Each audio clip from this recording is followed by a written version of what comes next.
উপমহাদেশের আধ্যাত্মিক সাধক পুরুষ কুতুব শরীফ দরবারের পীর গাউসে মুখতার হজরত আল্লামা শাহ আব্দুল মালেক মঈনুদ্দিন আল কুতুবী রহমতুল্লাহ আলাহি ১৯৯২ কিংবা ৯৩ সালের দিকের ঘটনা।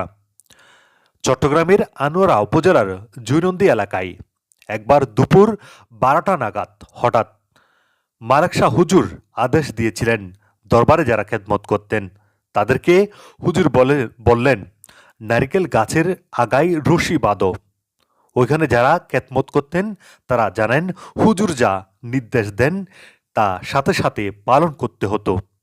এটাই ওনার একমাত্র ইবাদত ছিল এবং দরবারের ইবাদত বলা হতো। হুজুরের নির্দেশ অনুযায়ী রশি বাঁধলেন এবং সবাইকে হুকুম দিলেন, টান দাও। সবাই একতালে হেইয়ো হেইয়ো বলে টানতে লাগলেন। কিছুক্ষণ পর বললেন, যাও, ১৫ থেকে ১৬ জন মানুষ আসবে, তাদের খাবার রেডি করো।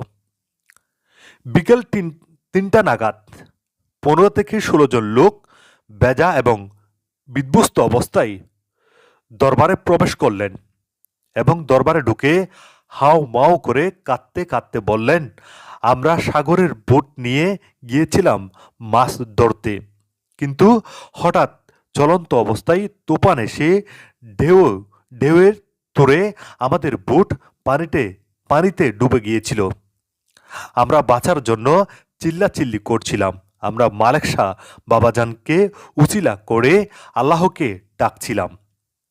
এ সময় কুতুবদিয়ার গভীর সমুদ্রে আমাদের বাঁচানোর কেউ ছিল না, কিন্তু হঠাৎ দেখলাম আরেকটা ঢেউর ধাক্কায় বোটে ডুবন্ত অবস্থায় থেকে উদ্ধার হয়ে গেলাম। আমরা সবাই একে অপরের বুটের উপর তুলে নিতে সক্ষম হলাম। তখন আমরা সবাই বললাম, আলহামদুলিল্লাহ। আমরা মনে প্রাণে বিশ্বাস করেছি এটা বাবাজানের কেরামত, তাই দেরি না করে বাবার খেদমতে চলে আসলাম। ততক্ষণে দরবারের উপস্থিত সবাই বুঝল আমাদেরকে রশি বেঁধে তিনি নারকেল গাছ টানতে দেননি, তিনি বুটের মাস্তলে রশি বেঁধে ডুবন্ত বুটকে পানির উপর তুলছেন। সুবহানাল্লাহ।